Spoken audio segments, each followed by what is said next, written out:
and bring this live and talk with everybody in the pre-show before we go fully live and get rolling. So Tim, Hal, Chris, and no, it's just both Tim. I see Tim comments, David, and everybody. David Rodas is here. Hey, hey, hey. Welcome in, everybody. So we're on the pre-show. We got 2 minutes and 30 seconds going until we're going to go live, but we're also going to need your help again.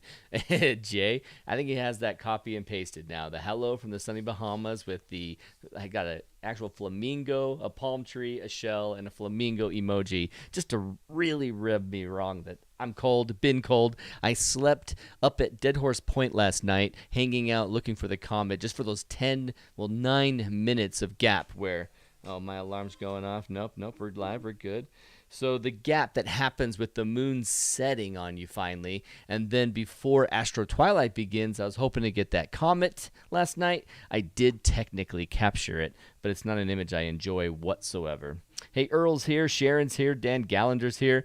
So I asked you all to share on Monday, and then we had a tech issue, but I can confirm that at least currently the audio is working with our guest. We definitely can hear her, and I'll just mute her for right now until we bring her in, but it is working. So please share with your friends, especially over on Facebook. In fact, I am going to hit that myself right now. Let me get this rolling up. I'm just setting some things up in the background with everything while we're getting ready to go. I'm going to bring in this gap right here, match it with my, perfect. And then the chat going into there. Okay, sweet. I think we're set up on that screen.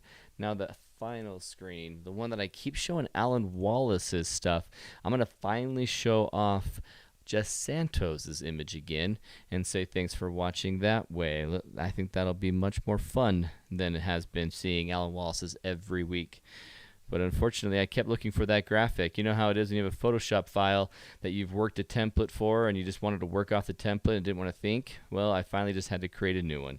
And we're talking like 3 lines of text that I'm avoiding here. It's like adding 3 layers, text layers, and placing them somewhere. I mean, I wasn't avoiding any work whatsoever, and yet still, I never created the thanks for watching screen again because I was like, oh, let me find that template, as if that template really cut any corners. So I was being terribly lazy, but now I've got something. Let's see if that's visible. It's gigantic, but it's going to work for now. In fact, maybe I'll even switch some of these all universally down to make him even, but a little bit more breathing room. I think that'll be best. All right, everybody. So hopefully you're sharing away right now. I'm just setting up a final graphic. We're about to go live. We're going to go live here with our guest. It is technically 6 o'clock. I won't go too long and hold everyone off, but if you guys could hook me up with a few shares so that Jess Santos can teach some newbies and some pros that are ready to learn Blue Hour blends, or at least see some examples of how to do it, and have a chance to actually come on here and ask her questions as well about how she does her process. Here is your opportunity, so share away and help me get everybody else in here with us. Let's go ahead and save a copy of this JPEG. Nightscaper event. I am giving you guys a play-by-play as I'm hoping you're sharing, and we're about to go live with our guest Jess Santos, talking about Blue Hour blends and seeing some of her images that she's captured recently that are fantastic, especially the first one from Mono Lake that I just love. And just pay attention to how she handles color. Pay attention to how she keeps color in her frame in elements that are different hues. I mean, we have values of the same color throughout the whole image. She's carrying it up from the top to bottom, right to left.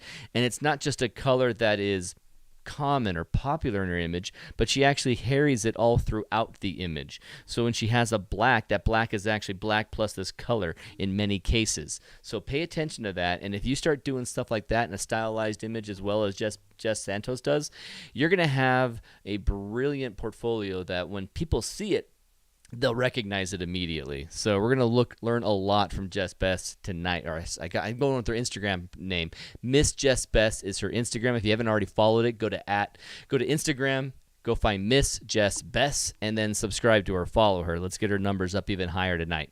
As well as get out there to the Nightscaper conference if you haven't already signed up, nightscaper.com. I don't have a link on this screen, but we'll be in here shortly. I just got to write in here, Jess Santos. And then I'm going to share and do my part sharing on the Facebook page saying we're actually going to be going live. We're actually going to have this. I'm going to minimize this file. I don't need that anymore. We are now 2 minutes in. I saw a share. Yes, okay. Hal and Sue, thank you so much for sharing that. Hook us up with your friends, your photography friends. And Andrea Boyle's here. Rhonda's here. I haven't said hi to Sue yet. Hey, Sue, welcome in. And who else? Eric Reese. I haven't said hi to Eric Reese. Now, Eric, are you Rice or Reese? I know that it can go either way. Having lived in the Netherlands, when it's R-I-E, E is the second vowel, so we go with the E sound, so Reese. But it was like, I don't know if that's the same thing for yours. Maybe yours is German and has a very similar. Hey, Dave, how's it going, man? Howdy, back to you. So Dan Gallender here from the San Francisco Bay Area. I had a clear sky last night. I actually saw the comet, but I wasn't able to benefit from a great image. It just was not solid. In fact, let me mute this. Okay, cool. We got nothing happening here. In fact, let's double check. Oh, I can't double check. I can't double check that right now. Darn. I was going to double check the audio again, but I know it's working. Sounds like Reese Cup. Okay, cool. Eric Reese. I was saying it correctly.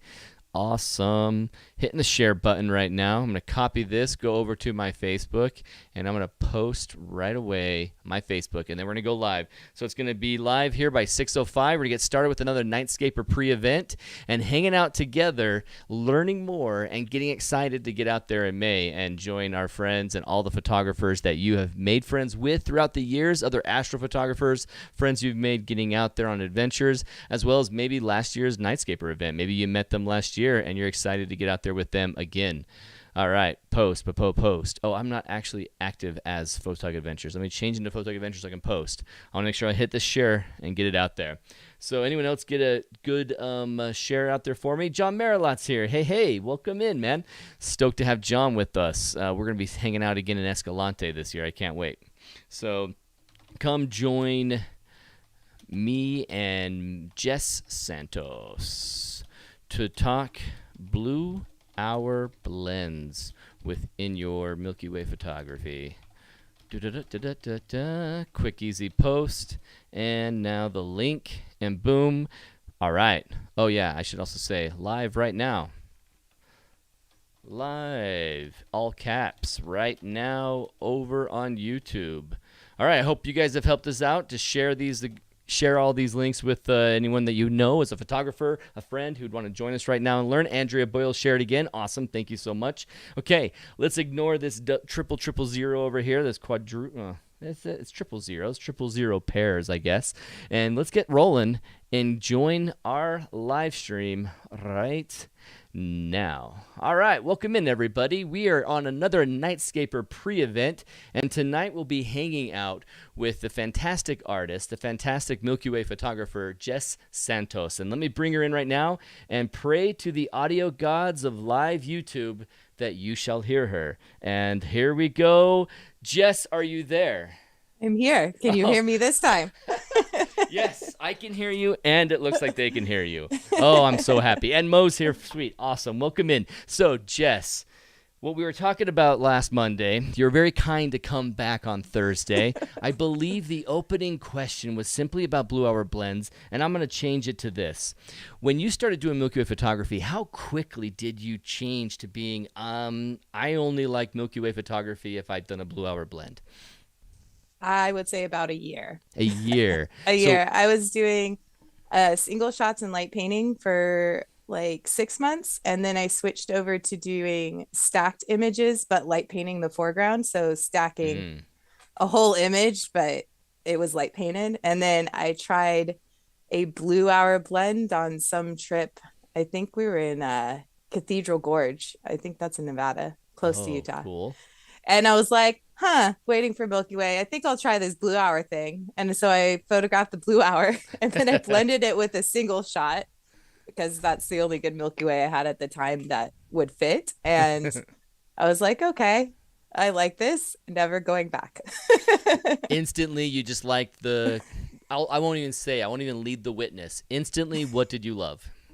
I love that you could manipulate the foreground in a much more in my opinion, natural looking way instead of going through, okay, I like to say work smart, not hard. And going through light painting is hard. And while I do love light painting, I love it in more of a creative way within a blue hour now. So I could take those skills in Photoshop and in Lightroom and that sort of thing and really work my foreground how I envisioned it versus out in the field freezing or sweating or whatever, trying to Right. move little lights around and take different shots and not getting the result I actually had in my head. So Mm. just was instantly drawn to that. But yeah. When you go into blue hour blends from the very beginning, were you always just naturally inclined to carry a hue throughout the whole image, or is that something you grew into? So naturally, I think naturally I was inclined to do that because if you look at my earlier blue hour blends or even my Milky Way photos, you'll notice a lot of purple tones. And that's just what I gravitated towards. Ah, And yeah. then as I've grown, I guess you could say, I've been starting to, well, more in the last year, been starting to really mess with blue tones and been fascinated by the color blue. So you still see those purpley pink tones in my blues, but it's more focused on the blues now. So, but yeah, kind of a carrying over of tones that I was just naturally attached to. I'm going to cover your face for a second and show off a very blue. This is one of the more blue images from you that you have. In fact, the ones that I've seen in the past have all had that purple that you have in the background of your video here, where this one is, looks like it's in Arizona because you got a lot of the like cholla-like cactus here. Mm-hmm. And that one is the one thumbnail that we use for this event.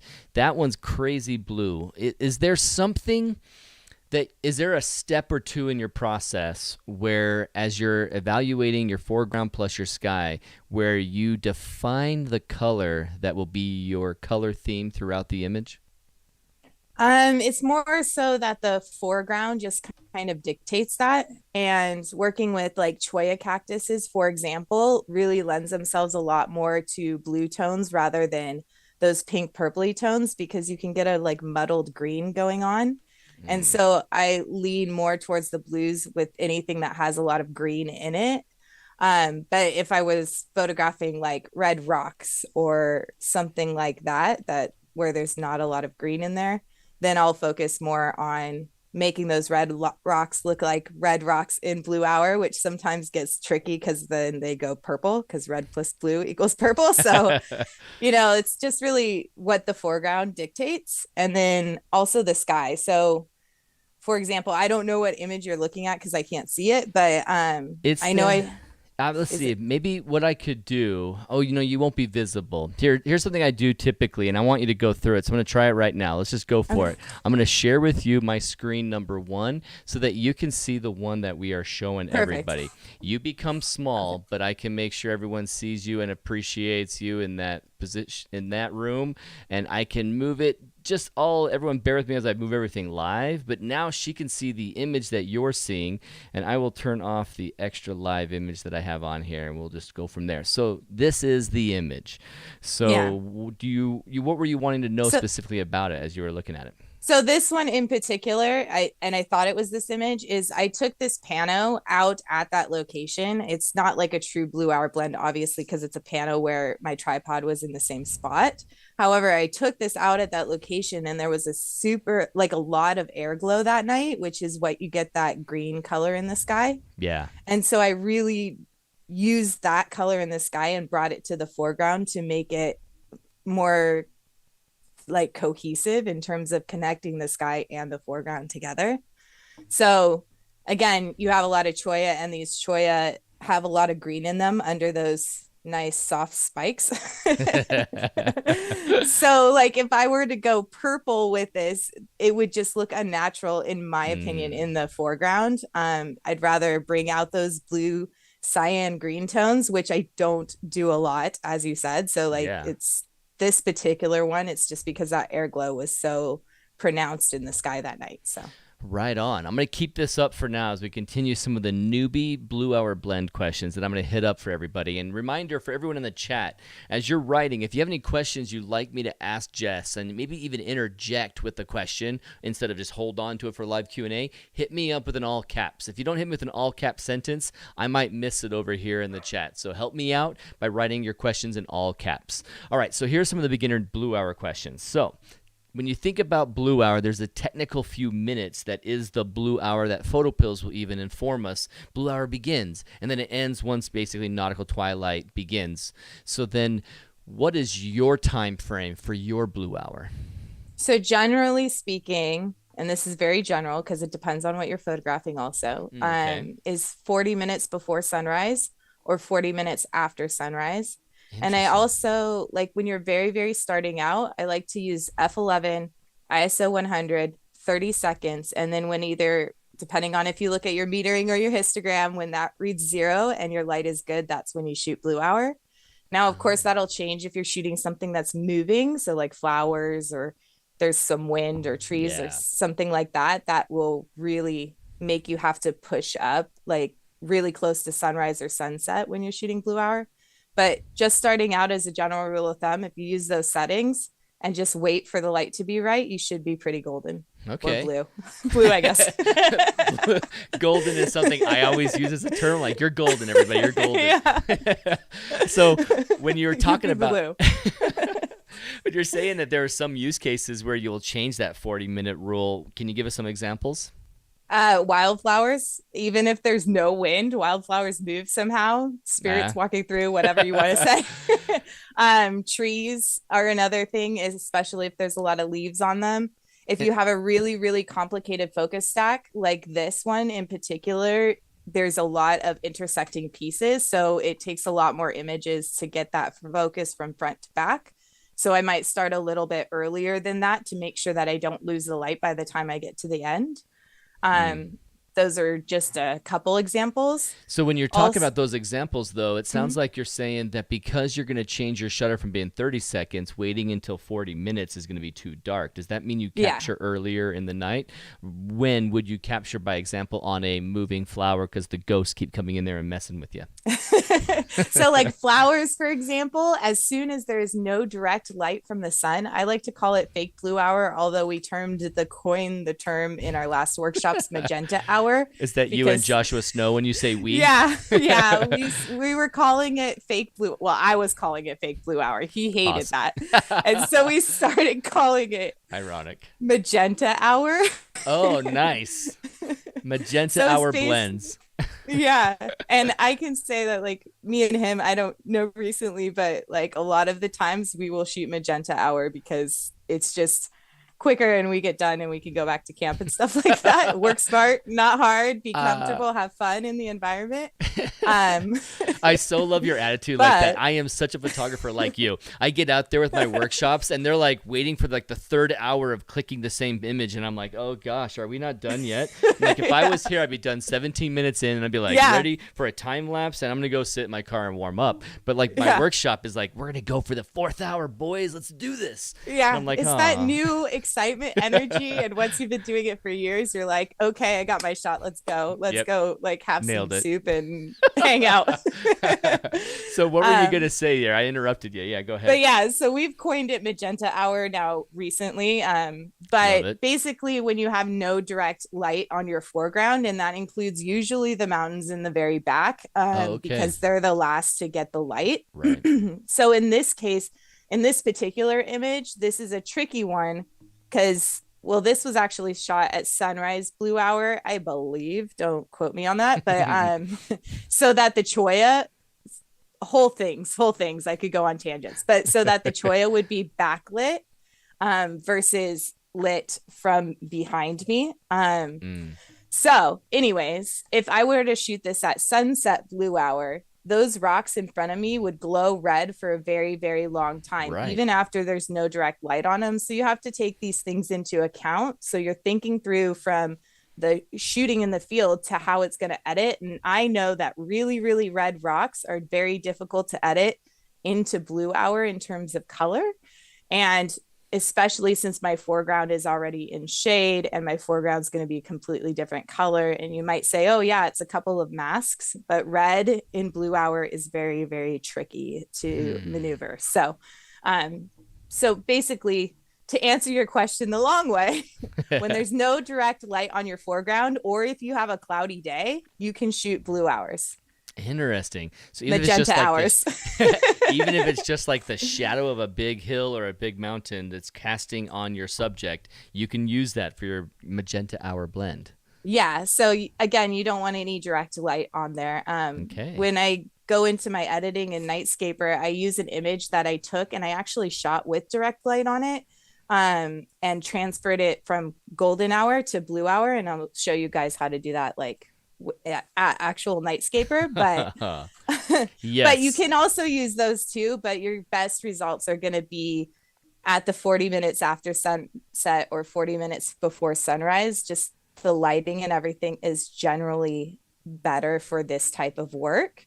However, if you want to go enjoy your camp and you don't want to sit out there forever or whatever the case may be, you can shoot earlier. You're just going to have to put a little more in terms of post-processing into it. Gotcha. And that's something that usually is an inhibitor for some of the people Yeah. I have met.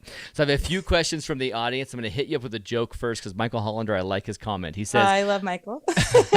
came for the blues, staying for the greens. LOL. Is that an inside joke between you two? No, not that I know of. Okay. So then before I go into the audience questions, I wanted to ask you one more newbie question, and it is about the histogram. When you're looking at trying to get your histogram in a blue hour shot and you know that you've nailed the shot, what do you look for? So I'm going to tell you guys a secret, and we're going to keep it between us. Yeah, I never no, look no. at my histogram.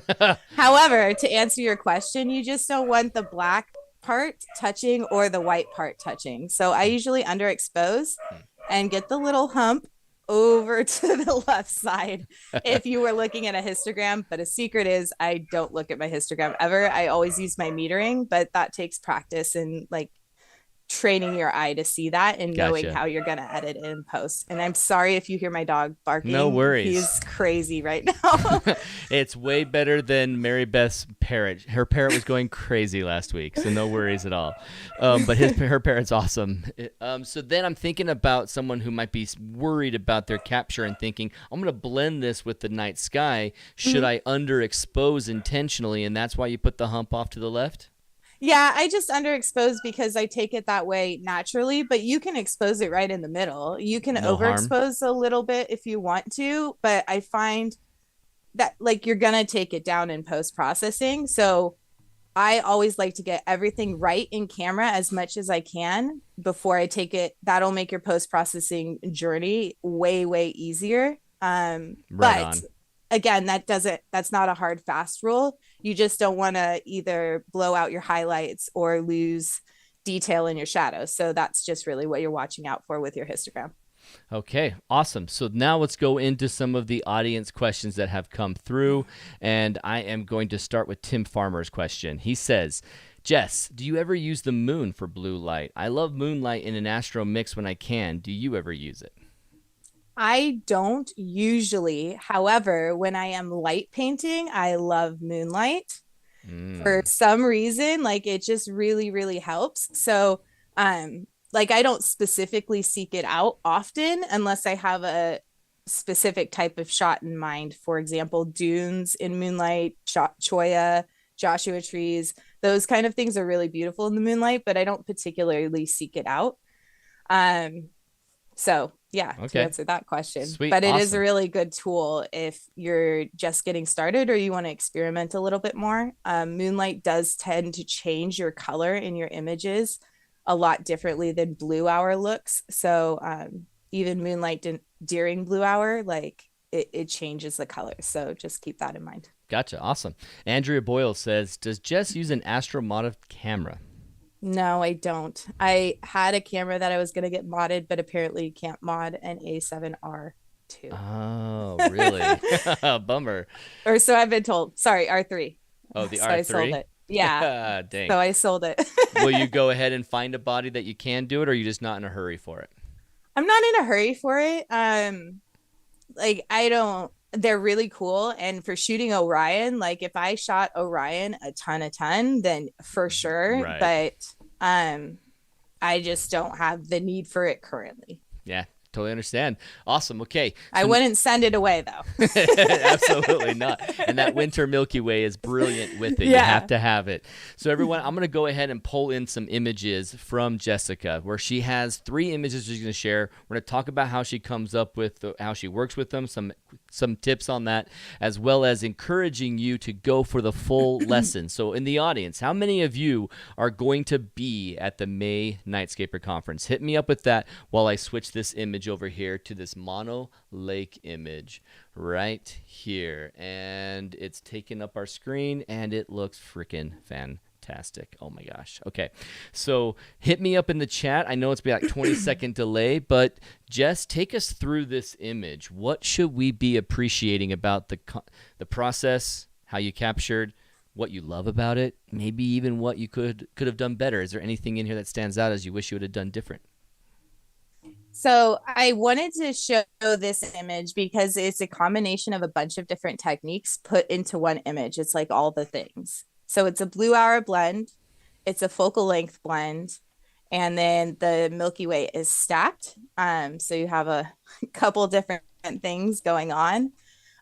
Originally, when I look at these and when I saw this particular frame, is it reminded me of like Little Mermaid. I always try and create stories behind my images that help me like transfer that in my post processing and just in sharing my work. So whether you see the story or not doesn't matter to me, but I feel like it's more engaging because there's a story there, so you can interpret however you want. But I thought of Little Mermaid because in the bottom middle of this, these are Yeah. like the tufas. It looks kind of like coral, and I really, really liked that about this particular shape here. And then Mm-hmm. when I looked through it, there was this almost castle looking tufa there. You can see like the little shadow reminded me of the door and the giant pillars.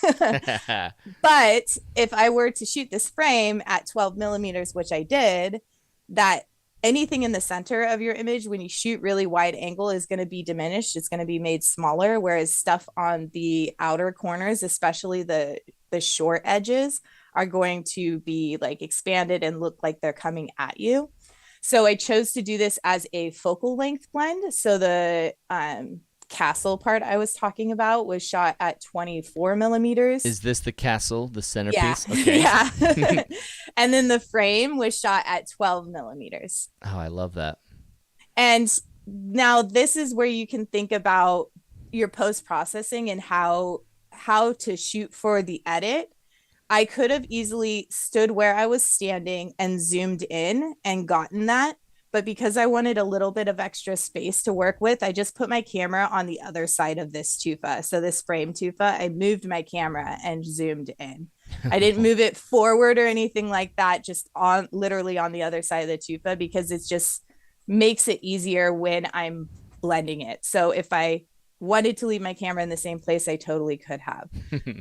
But just things to think about to make your life easier if you want.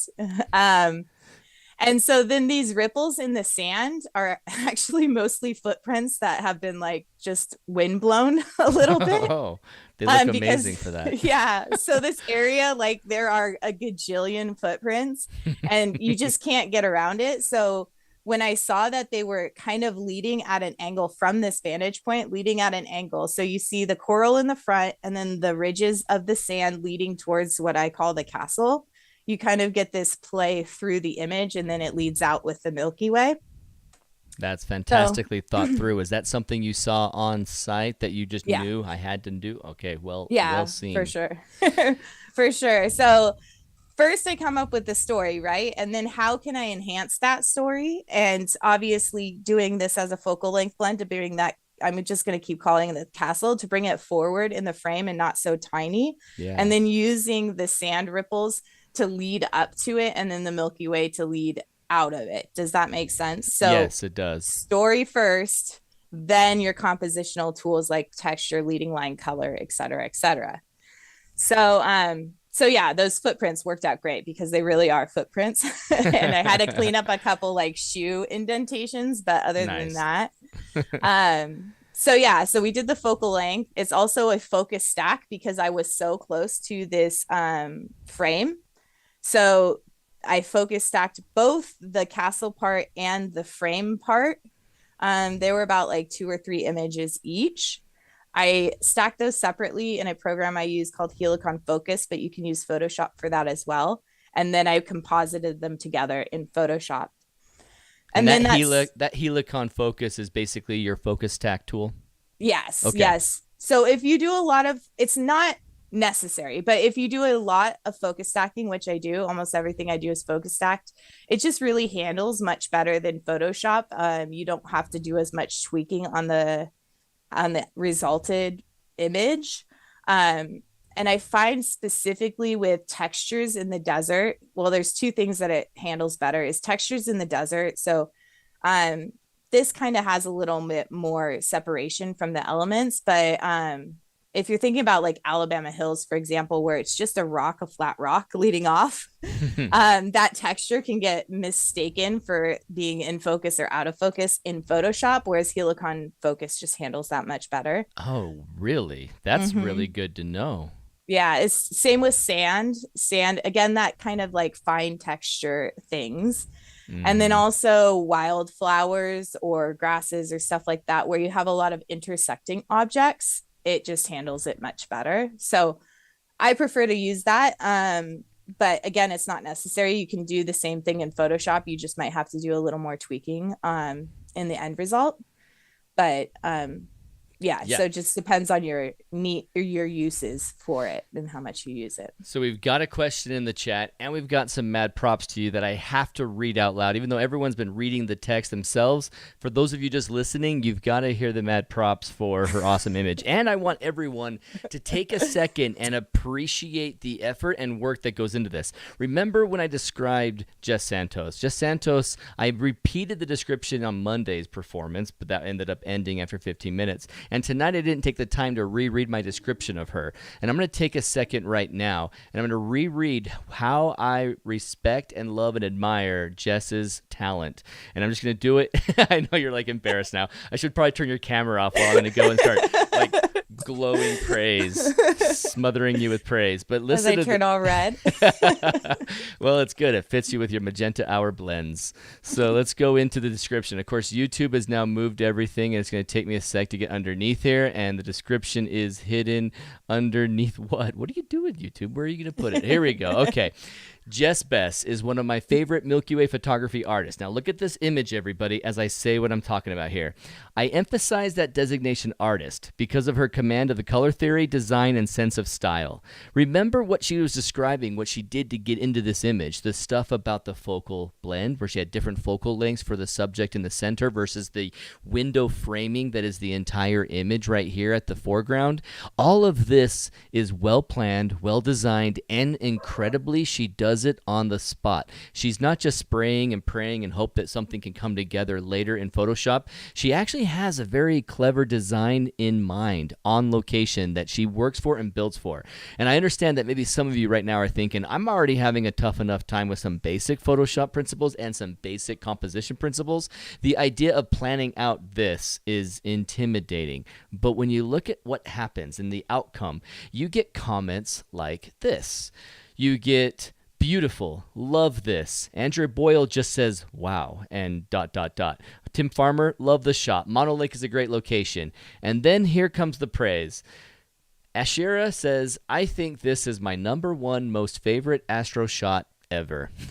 So all your work that went into this and all your planning and the final touches that you did, from the color definition, the color theme that went through all of the, from the sky to the rocks to the sand, everything carries that same monotone, but more like a 3-color of a hue value that's stuck in everywhere. And it's absolutely polished to the perfect polish. And it's actually something that when you see it, it has an instant emotional reaction of a mood, a flavor. It has almost a smell to it just because it's so well polished. You see some images that you get distracted by elements and you try and find the good in them.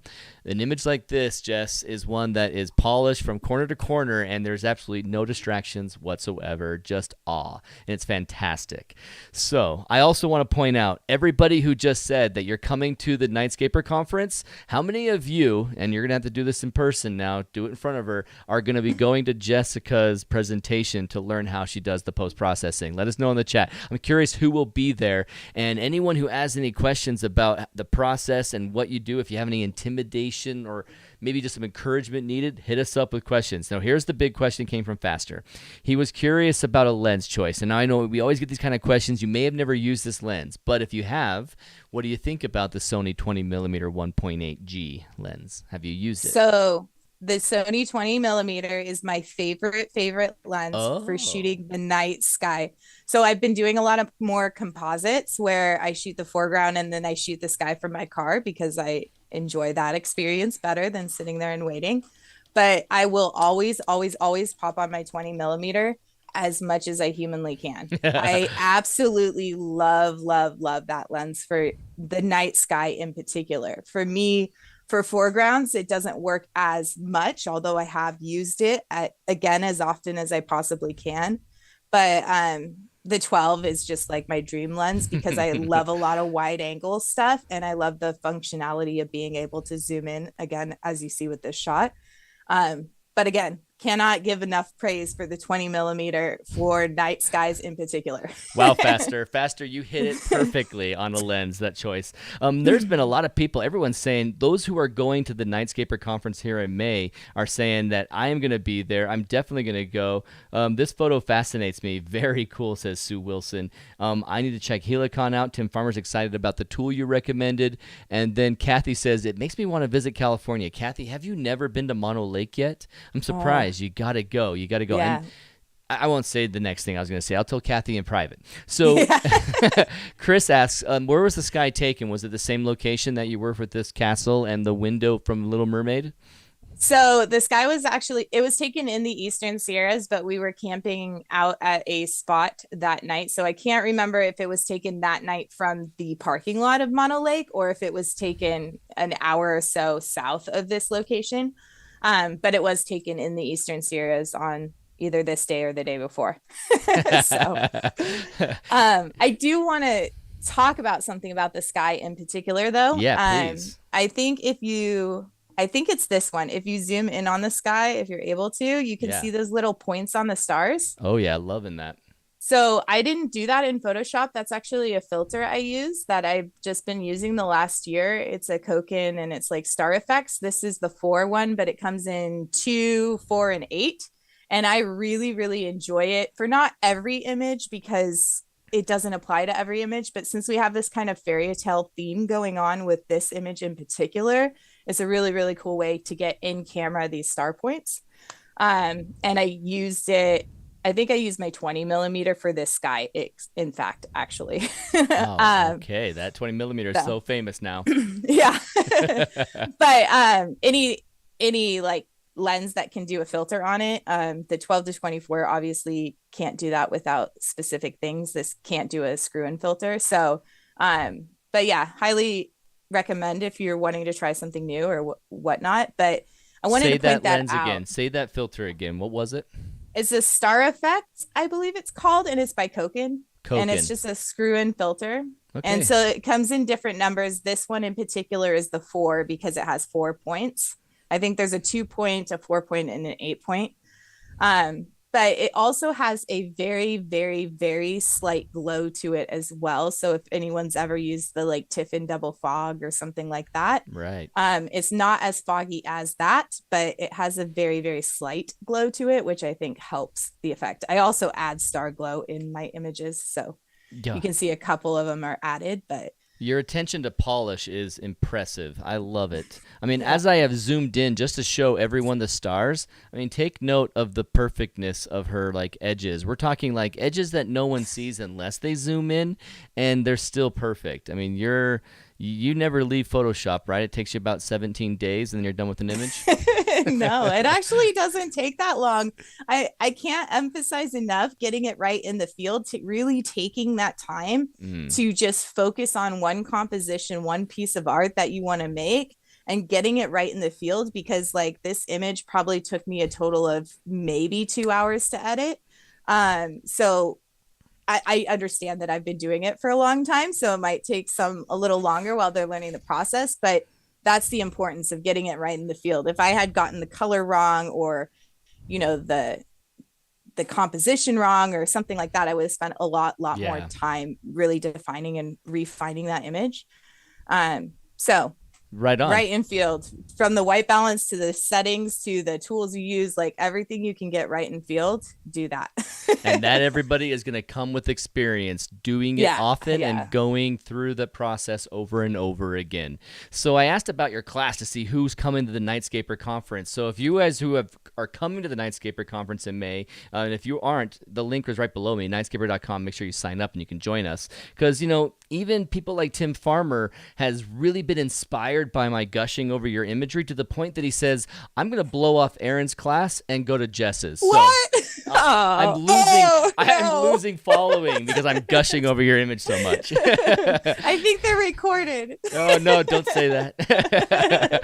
So, yeah, John's going to be there. Jay's going to go there. Kathy's going to go. Andrea Boyle just answered yes with like 100 S's, and everyone's going to go. This is fantastic. And Dan and Hal will both be there. So, and Sally. Cool. I didn't mention Sally. So we got a lot of people coming to your presentation. I've been gushing over this image maybe way too much. I'm taking away time from your other ones. We have a Grand Canyon and a Colorado jungle one. Which one should I go for next?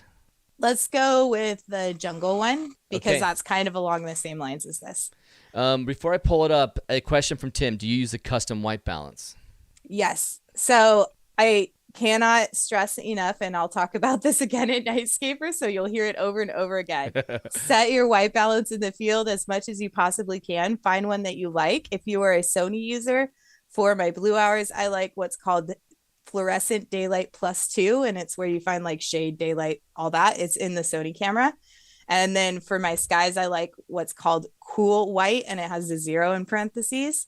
I use this combo religiously because when I go to edit, I know exactly where I need to put everything in terms of temperature, tint, HSL sliders, that sort of thing. But if you don't have a Sony camera, I just like to go more in a cool tone, and I like to add magenta when I'm in the field. So just something to think about, but you find what works for you and what you like. And the more you do it in the field, the easier your editing will become. So that's not to say you can't change any white balance. As long as you're shooting raw, I get this argument so many times, but you're going to spend a lot more time editing than if you were to set it in the field ahead of time. So I always do that. Okay, sweet. Okay, take us through this one. This is the Colorado jungle. The tree canopy is massive.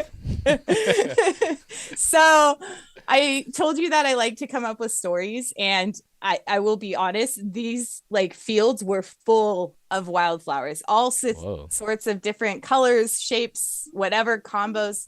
Like, honestly, I think Siri was talking to me. Alexa, maybe? I thought my watch was doing it. I was like, who is talking to me right now?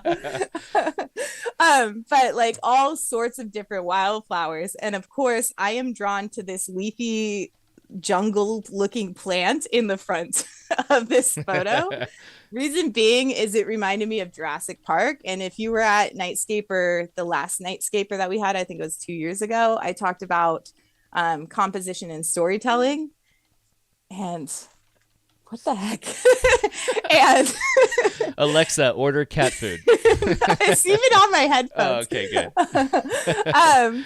So anyways, I talk a lot. I have a very, very lot of images that are dinosaur or jungle theme related, only because like Jurassic Park was me and my brother's favorite movie growing up. Yes. So I see it everywhere. And so for some reason, this plant stuck out to me, and I was like, oh, that's Jurassic Park right there. So that's why I call it the jungle. I imagine that like a Tyrannosaurus Rex could walk through the scene at any time. It was just my imagination that I used in my head. Yeah, I think if I ever can figure out time travel, I might bring my camera and do Milky Way in all the different times. And if I could get a Tyrannosaurus Rex in an actual Milky Way, that'd be amazing. Of course, I'm scared of the rabbit I hear in the bush when I go out at night, so I can't imagine I'll survive a T-Rex walking around.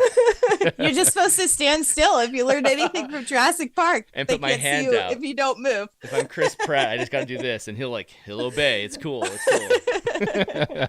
So then, when you're doing the blends in this, did you do any focal blending? Did you have to change the sky from a different location? What came into this image? So the sky is from a different location. I don't know where. I don't remember where exactly from, and I'll get to that in a second and Okay, why I cool. chose to do that. Kathy says she was at your presentation. It was very well done and informative. So well Thank done. you. Oh, thanks. So basically this is another focal length blend and it's focus stacked as well for each thing. So right under the foggy clouds, kind of right where the river bend ends, is my first, and that was shot at 16 millimeters or 18 millimeters, something like that. And then from the fog clouds up was shot at like, I want to say 70 millimeters probably. So there's a little bit of a story behind this is we were out there and we were with a workshop and everyone had all set up and I was just walking around and I was like, oh, this jungle plant looks good. I'll take a shot. And then the next day we had the most amazing conditions, not for night sky, but for fog. Like literally the fog was rolling in and out and in and out all day. And sometimes it was raining. So Josh had his like awning on his Forerunner out, and we were literally standing on his awning, the like a whole group of us under his awning because it was raining so hard, and we were time lapsing this mountain, and then we would turn around. Okay, we got 300 shots there. Let's turn around and time lapse over here and over here. Like that's literally how amazing this day was. Wow, in terms you of didn't conditions. have to move, just turn. Yeah, you could like literally get all sorts of things. So I snagged this shot from under the awning and at like 70, because I think I had one camera with a 70 to 200 on it and one with the 24 to 70. So I think this was like the 70 millimeter, and it was just, I had a bunch of shots, but this one in particular where the fog was in this is what drew me in, because it kind of creates this U shape and really kind of surrounds the mountains there. And then the foreground, again, I shot at 16 millimeters or 18. I used my 16 to 35 with this because I don't have this special fancy filter for the 12 to 24. So I wanted to use a polarizer and for the water, especially on the leaves as well as in the river. And then I also used a 6 grad, like ND filter, 6 grad. Or yeah, 6 ND6. There we go. Not grad. right. ND6 to get the water kind of doing that long exposure thing. So we're thinking through. I know there's a lot going on. I shot the foreground at 16 or 18 millimeters. I focus stacked that. Then I took a shot with my ND6 on it. Focus just to stacked get flowers. I mean, you risked moving flowers. Oh my gosh. Yeah. Luckily, I only needed like 3 shots for them because I was farther away, but I did need to focus stack them.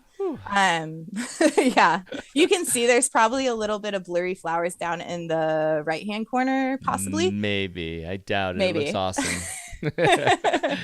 But anyway, so that's focus stacked. Then I threw on my ND6 and I took a shot of just the water. And so in my Photoshop, when I blended that in, I literally put a mask on and just blended where the water streams were.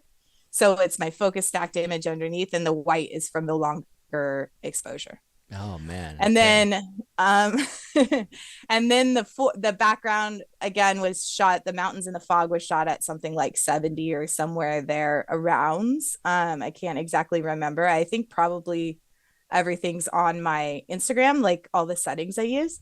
So anyways, I shot that and I chose the one where I liked the fog the best. And then we come to the sky. So at night, we had all these foggy conditions, and then when the Milky Way came out, it was perfectly clear, which is amazing in terms of conditions. But me personally, in this shot, because I have fog in the foreground, a clear Milky Way just didn't, like a clear sky didn't fit the vibe of the image. So I wanted a Milky Way with clouds, and this was the one I had. I actually think this Milky Way was shot in Utah now that I think about it, Oh, because I think I really? have a time lapse of this as well. No wonder why But it looks so good. Just kidding. but that is where the true Milky Way lines up. So I want you guys to keep in mind that for the most part, unless I specifically say so in a image, the Milky Way lines up there at some point of the year. In this case, that's where it lined up when we were there. Thank you. Um, As a person who is against the drop-in Milky Way approach, I'm not against it when it's accurate. It's when it's somewhere else, you know? So thank yeah. you for being on the side of, my side of the argument. Yeah, and it might not be accurate for that time that I was there. In this case it is, but like Sweet. say I have a Sedona image that people have probably seen, and it has snow in it and water reflections, and then the Milky Way. It's like the summer July Milky Way. Yeah, so it's the July Milky Way, but you don't get snow. You may get water puddles. So like, at some point the Milky Way does line up there. And it always says composite or blue hour blend. If it says blue hour blend, I left my tripod there, which you'll find very little of these nowadays on my feed. But composite, like, I like to be transparent with you guys as much as Awesome. possible. Good for you. But yeah, so that's where the true Milky Way lined up, but a clear sky Milky Way just didn't do it for me. You actually preferred the cloudy Milky Way. Yeah, oftentimes I do. I'll be honest. Like, unless I have a really, like, the Mono Lake is a really complicated foreground with a lot of stuff going on. So if I were to introduce a cloudy Milky Way there, it's not going to fit the same vibes as when I do it here. Gotcha. So you have so little space in that Mono Lake one that you introduce clouds, and now your eye goes directly to the sky versus everything else going on. I can see what you're saying. Yeah. Nice. Way to think that through. And so as you're going through and you have some of these skies that you're choosing, you will feel them out in your post-processing, check them out in layers, like, it's not quite right. It's not quite right. Yeah. So I have built what I call a sky bank. I think a lot of people call it sky bank too. I have it for Milky Ways, twilight shots. Well, I call them twilight with just nondescript constellations. And then sunset sunrises whenever I get them, which isn't very often. But I have built that up, and this image would have worked with the Milky Way that was there that night. I just felt for the sake of the image that this worked better in when I was choosing it. It makes sense to me, especially with the fog being in the shot. Having some clouds exist in the sky too would tie the fog credibility to all together. Yeah, because the fog was actually there. Obviously, not when the Milky Way was there, but the fog was actually there. And this is a really, again, a good example of shooting magenta hour, as we like to call it, because the mountains and the fog were shot in a cloudy sky. They were shot during the day. So they were shot like the day after I shot this plant river thing, or the morning after sunset after. So anyways, I'm really loving that term. I'm going to proliferate that term forward, the magenta hour. That's awesome. Magenta hour, because like fake blue hour was cheapening it. Yeah, putting fake in there is just hour. Too harsh. Yeah. Josh was right. Yeah, that's what he said. It cheapened it, so we called it magenta hour. So I got a question from Charles G that he asked in the last image, and I went past it too fast. He goes, do you use the same lens for sky and blue hour foreground, or can you use one lens for a panorama sky and a wider angle for a blue hour foreground? So you can use different lenses. You just want to keep in mind what they're going to look like together. So for example, if I were shoot the Milky Way at 55 millimeters, it would be ginormous and it wouldn't look natural in this scene. But it might look more natural if you had a zoomed in just mountain peak. Obviously the Milky Way is going to be bigger there. So you have a little bit of play there, but it's really what your foreground calls for. So just thinking that through. Again, I use the 20 for most of my skies. This sky probably wasn't shot with the 20 because I didn't have it then, but now going forward, I almost shoot with my 20 millimeter exclusively for the skies, and I use the range of 12 to 35 for my foregrounds, and it generally works out quite well. So Awesome. Faster would approve. He loves that 20 millimeter as well. yeah. Yeah. Andrea points out that she's loving this little purple flower, not orange, this little Yeah. purple flower. She's drawn to it. She's like, oh, I love it. It's so sweet. So Yeah. it is pulling my eye now as well as a few comments that are talking about your workshops. I'm going to come back to this again so everyone can remember it, but just where would people go who want to join you on a night workshop? It's called oneloveart.co. I can, oneloveart.co. Let me pull that yeah. up for everyone. oneloveart.co. And I'm going to put this over here and fill our page with it. And you're going to see this website that everyone can come join and learn from Jessica Santos personally and come to her workshops. She has photography workshops, and which ones are... You got several that are available, new location even, and some out in desert skies. Actually over... Tons. Yeah, fantastic options. As I'm scrolling down, I'm seeing a lot of great textures and even some really cool landscape photography. So this is a lot of opportunity for you to join Jess Santos on a workshop. Go to oneloveart.co, oneloveart.co. So just oneloveart, oneloveart.co, and join Jessica Santos. And are all those workshops with Josh as well, or just you typically? No, we're doing them differently this year. So he's doing his own, and I'm doing them with a friend of mine who I've taught workshops with before called Ryan.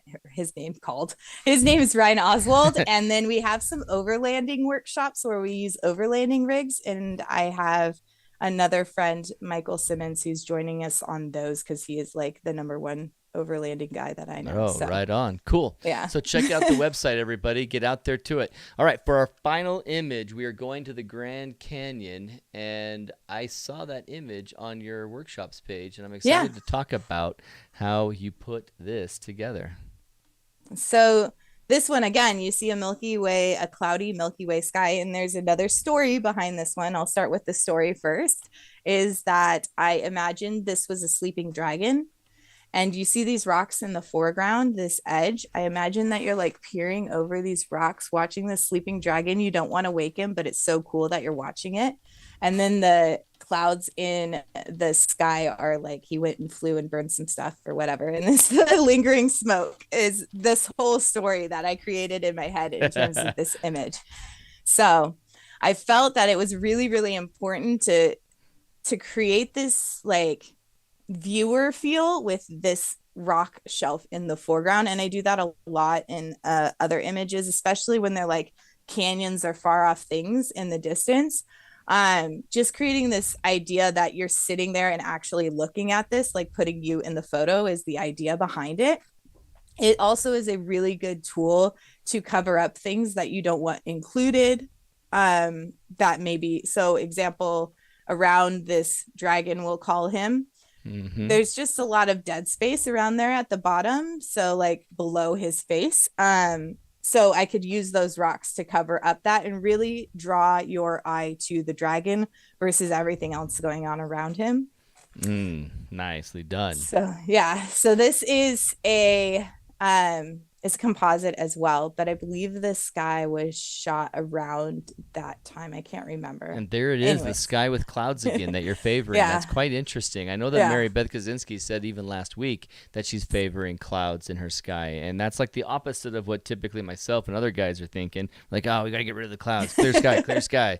So I'm loving learning this. This is fantastic. And if you've ever been out here in this area, everybody, you know that this horizon really has a tangent with the top of this rock. So that focal length blend that you did here, and just kind of maybe even not in a focal length, it's just this Photoshop it's work. A Photoshop trick. So this is a tripod height situation, right? You're messing with the tripod height for the rocks in the foreground, because you go too high, you get too much dead space. You go too low, you cut off the dragon.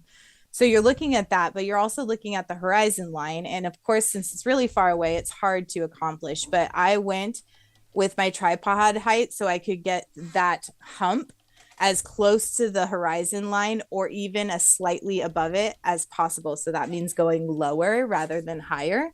And then in Photoshop, I just used Liquify and took it up like whatever that dimension is, a millimeter, 2 millimeters. I don't know. I'm Yeah, very just bad a few. at You're very bad at calling millimeters just off yeah, by sight. an inch or whatever you call it. But I It's just 18 did it. micrometers. I don't know. Yeah. So it was just above. So this is a give or take with you guys in whatever you're comfortable with, whether you lean more purist or you lean more art. Like I'm always about the art and what better helps tell my story in my photograph, I will do. As to an extent, obviously, but like I feel that raising that a couple millimeters extremely improved the photograph. And so I wasn't staring at that tangency, but not so much that I feel like it's a fake photo, right? Right. So that's just my personal beliefs on it, and whatever your art is your art. Absolutely. But I want to also touch on Milky Way with clouds because we've been talking about it a lot, and Yeah. I do a technique called sky stacking, where you take, most of you probably know about it, but where you take anywhere from 5 to 25 photos and you stack them together at a really, really high ISO. So I use like 12,800 as my preferred. And then once you stack them together, you get rid of all that noise by pure magic. So, so basically, just think about that for a second. So say, I don't know off the top of my head exactly what shutter speed this was, but let's say it's 8 seconds for 8 times 20 images is however many minutes. I'm very bad at math, so I'm not going to even right now attempt that. for us. 8 seconds times 20 images is 160. So divide that by 60 seconds, like 2 minutes and 2.6 minutes. So about 2.5 minutes. Okay. So you're thinking about 2.6 minutes. And if you were to, depending on how fast those clouds are moving, you're going to end up with a long exposure type situation. So if that's not what you want, you might want to go, but you want the clouds in the Milky Way, but you want them more frozen in time versus long exposure, you might want to consider a single shot for that. So it's just very... You bumped your cable. Yep. As she's Oh, going through what this, the everyone heck? who's been hitting me with some questions, I've got some here in the queue. We're going to be stopping here in the next 5 minutes or so, and I'll be hitting up Chris's, Tim's, and Andrea's question with Jess before we end it. But there's some really good points that she's making about the artist side of Milky Way photography. Don't be too hard on yourself about the style that you choose. The only thing that some people ask is that if you talk about your image, don't talk about it as being a straight from camera raw, this is what it looks like. Be an artist, be an obvious artist, and follow Jess's example of actually talking about being a composite or whether or not it has a different sky. Tell the, be open about that, and there's nothing wrong with anything you do at that point. All right, welcome back, Jess. Sorry, I think my camera died. Maybe it got unplugged. Now we're on a different camera. Around. Yeah, so it's just a computer camera. Bear with me. No worries. It's actually great. Do you remember where you were going next, or should I ask some of these questions from the audience? So basically, when you're working with the clouds in the sky, and this is also for just twilight shots, so just after blue hour when it's just starting to get nighttime, just consider whether you want that look or not, because you might want to either shoot a shorter shutter speed or shoot a single shot, or you might like the long exposure look. But it also depends on how fast the clouds were moving. So you can see there's a slight long exposure here, but not an extreme amount because those clouds weren't moving very fast. Just something to consider when you're including them. And that's when you capture a sky during blue hour, you go for that high of ISO, as well as it being not fully dark yet, so it might answer the question that Tim had. Your clouds don't seem to have any light pollution on them. Do you color them, or was it virtue of the time of day? So another thing I'm going to talk about at Nightscaper, dealing with light pollution. Tim, you'll have to wait for that answer because it's coming at nightscaper.com. No, I will show you how to deal with light pollution, but there's 2 ways to preface it. There's 2 ways you can go about it. Again, I don't know if there was light pollution in this area, so I might have just gotten lucky or not a lot of it per se. But there's 2 ways you can handle light pollution. You can either lean into it or you can try and get rid of it. So sometimes light pollution is so bad that I would rather lean into it and enhance those orangey, we'll call them baby poop brown colors.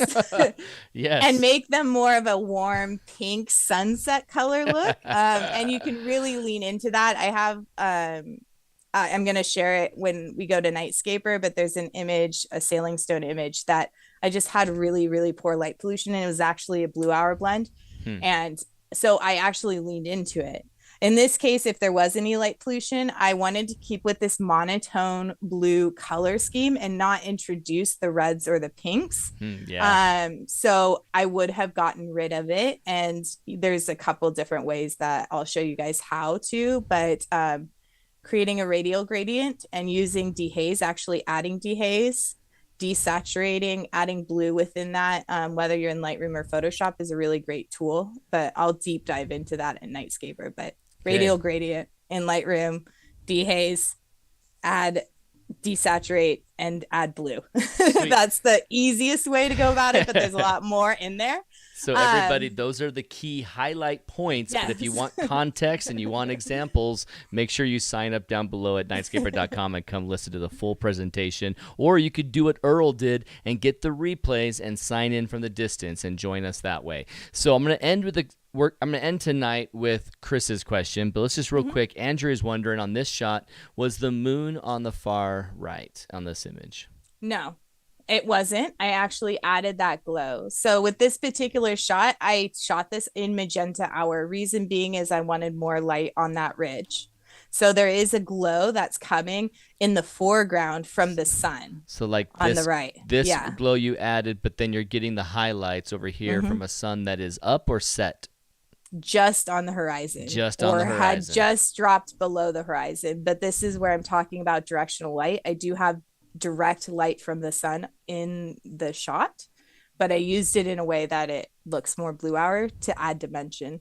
And then on the right, I also added that glow post because of course the sky didn't have the glow. So I had to include that to add it post. Yeah, that's smart. It gives some, like sometimes you will have images, everybody, that you're post-processing and doing some blending from like a star tracked image where your sky has been tracked, but your foreground was moving, so you get another foreground shot. And then you put them together and they seem so foreign together. They look photoshopped. And adding atmospherics like this really connects them and binds them in a way that looks more natural. So that is fantastic, Jess. The dehaze tool is your best friend, especially with hazy horizons like this. Also adding haze to the horizon of the sky, imitating light pollution or clouds or smoke or whatever is going to really, really help with your blend and make it more believable. Fantastic. All right, final question. Chris says, are there any recommended resources for seamless focal length blending? I mean, as you look at this image, oh, not that one. That's just me. Okay, I better not use that method. This is on an area that Mo de Mercurio was like scared of that path by natural bridges, and she wasn't wrong to be scared. Someone actually died there, and now the pathway is closed. So this image right here, this is the kind of image where blending on the focal length would have some difficult seams, I imagine, just with where you pull in the distant distant hill to the close-up hill and how you connect those. So what are your resources for that, if you may share? A lot easier than you might think. When you're going out to focal length blend, you always want to look for your blend line. So in this case, I used the grass. And if you zoom in, you might be even able to see it. I don't know. Because slightly, maybe. I don't know. Is it this area right here? Because I could see yeah, it, a little bit. Yeah. So it becomes a little bit more tricky with things like this. But because I have just grass and grass, it's easier to blend together. Yeah, they look natural. Like something maybe as an artifact comes across as just an artifact of grass on grass and distance. You don't think that it's two moments together. That's awesome. So, so with sand or with rocks, you just want to look for a patch along the, we'll say top third. Top third is usually what I do, where you can blend and it would be not seen as well. You can kind of hide that blend line. So for example, I wouldn't want to blend where any of these flowers are because that would be a tricky blend. Yeah. So in this case, I blended right along that grass. It's like literally just under the clouds. And then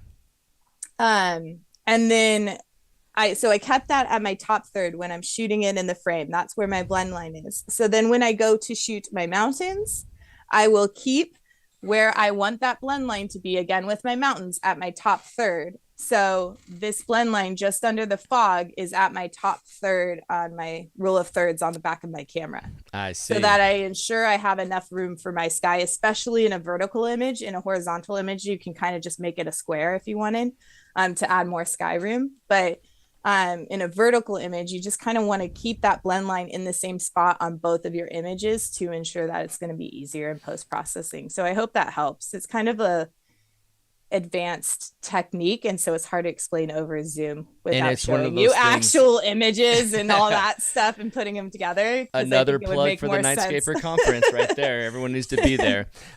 Ashira says, wow, this looks like a painting. Tim says, thanks, Jess. Now I have to step up my game, LOL. And Andrew says, wow, thanks, Jess. Ashira also said, oh, hazy horizons. I love the description. And Yeah. Lucy says, Arizona. And Chris says, got it. Thanks. And Sue Wilson says, this was great. Thank you so much. And Ashira, gorgeous, beautiful photos from Sharon West. Everyone has loved it. I have loved it. Thanks, Jess, for joining us tonight and Of talking course. about your presentation that's coming up at Nightscaper here in May. Everybody here is going, and I'm excited that everyone's going to be out there. Those of you who can't quite make it in person, we won't be seeing you and meeting you in person, unfortunately. But if you're on the live stream, if you have any questions, hit us up.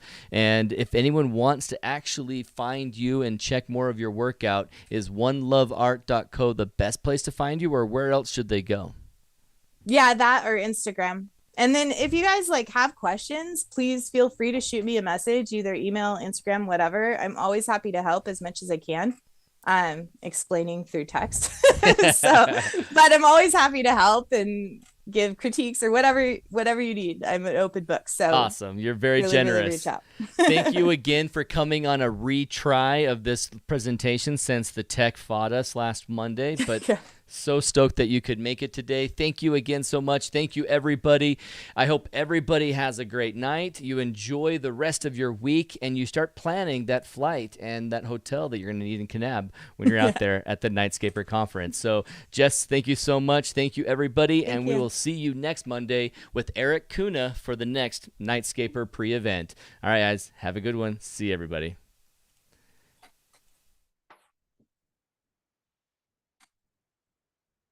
Oh.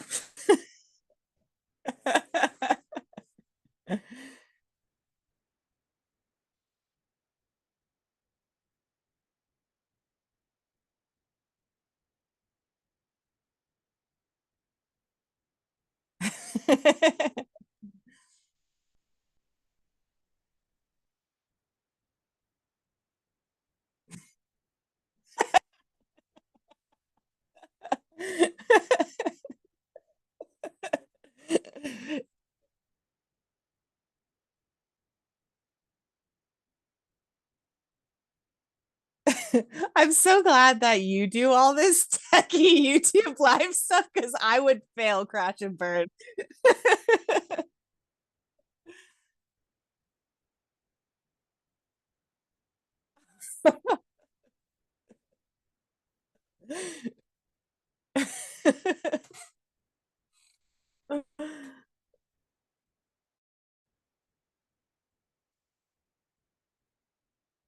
Yeah. Yeah, as all of us are.